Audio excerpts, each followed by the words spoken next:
Okay, so for those of you that don't know, this is a block heater that was manufactured in Canada specifically for the Vanagon. So what I am doing is I am installing it, and Drew is helping. So we are going to make cold starting a lot less abusive. We just had to break the mustache bar loose to lower it down just enough to clear. Drew got the block heater slid on there. I just put the cord on it, and now we're going to button the bolts down and go from there. So hopefully where I put the camera you guys will be able to see.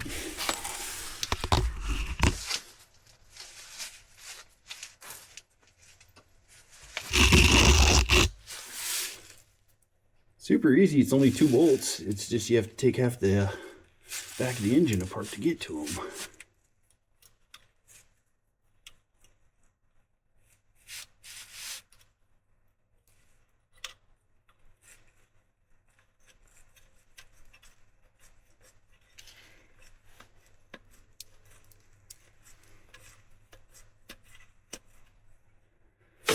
Got that one on. Now, come to this side.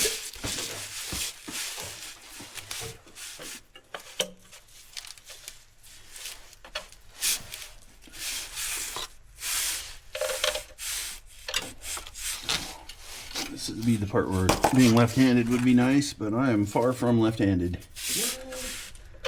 I know. Drew really is chomping at the bit. He wants to get down here and suffer, but I'm not going to let him. He usually does all the suffering while I get to enjoy the watch, but not this time, brother.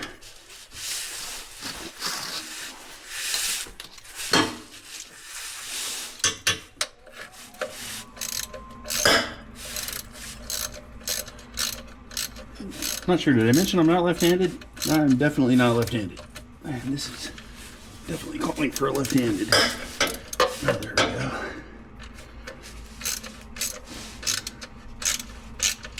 So, if any of you have got one of these block heaters, let me know in the comments, because the way it was explained to me is this was a unicorn find.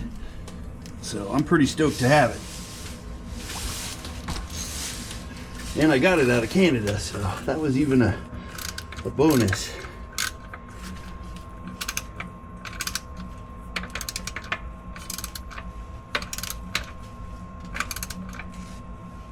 There we go. There. Nice and secure. That will not move. Now that it's installed, you can see it just butts tight up against the motor. So it warms the bottom first. Okay, and now we are putting zip ties on things to hold everything in place so it doesn't rattle or get into CV axle.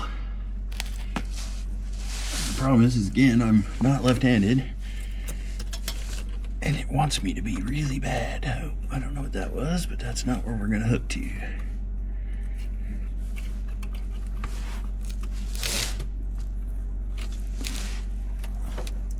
A little dirt in the eye never hurt, right? It's just a bonus. Come on.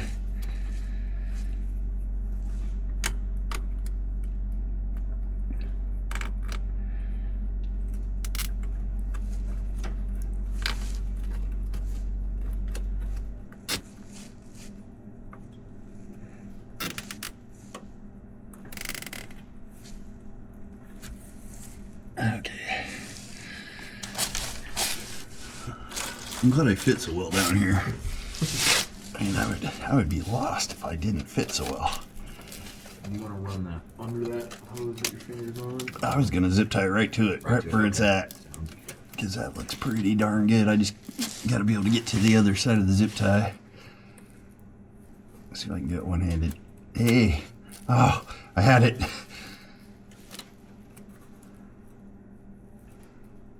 Just spazzed out and pulled it right back out. It's all.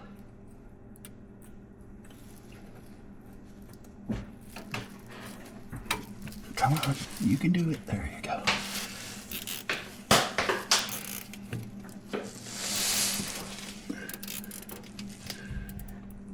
Now, I have not been able to find instructions online to do this, so I'm winging it here. Somebody on the Samba did one a long time ago, and that was what I kind of used as their diagram.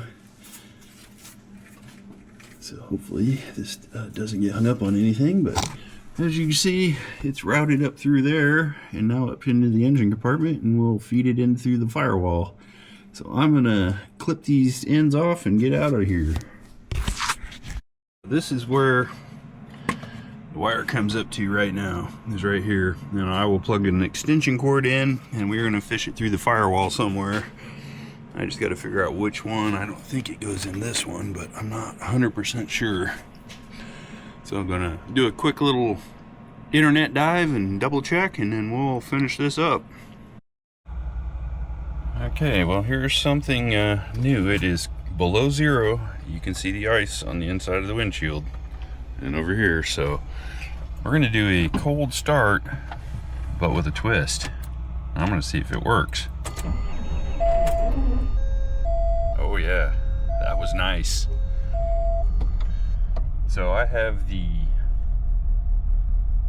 Canadian made OP8 block heater installed on my water boxer now, and yeah, that's nice. Fired right up below zero. I'm pretty excited about that.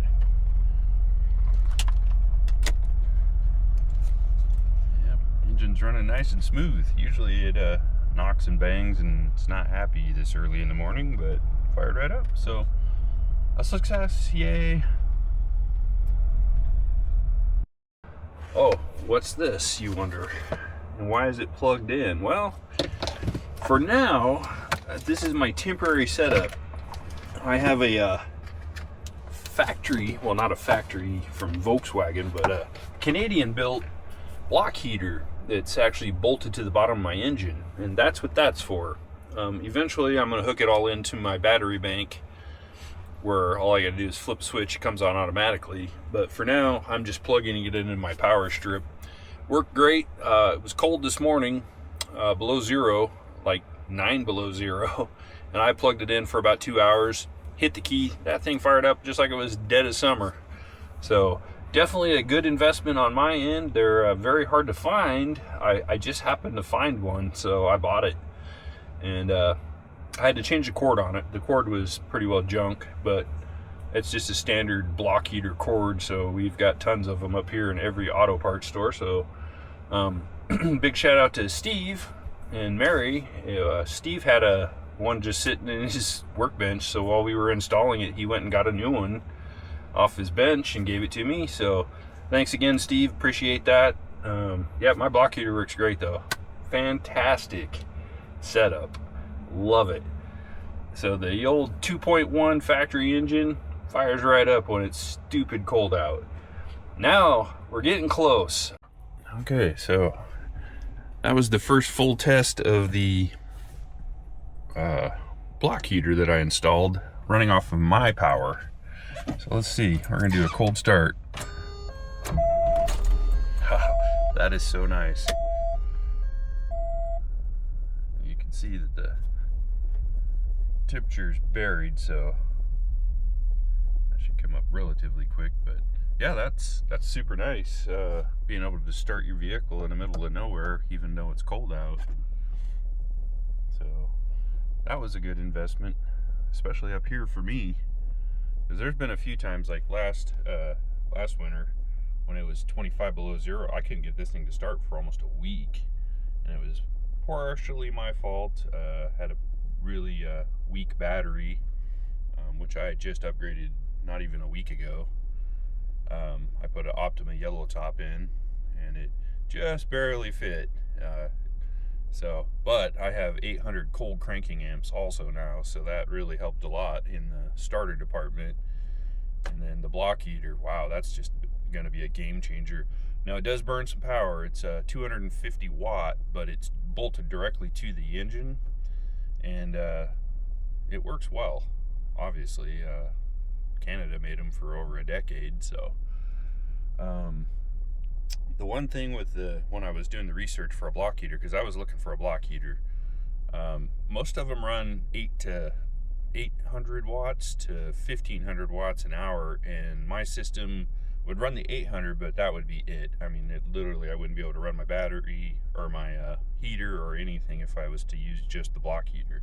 But with the 250 watts, I can run it for about 6 hours on my current battery setup, maybe 8.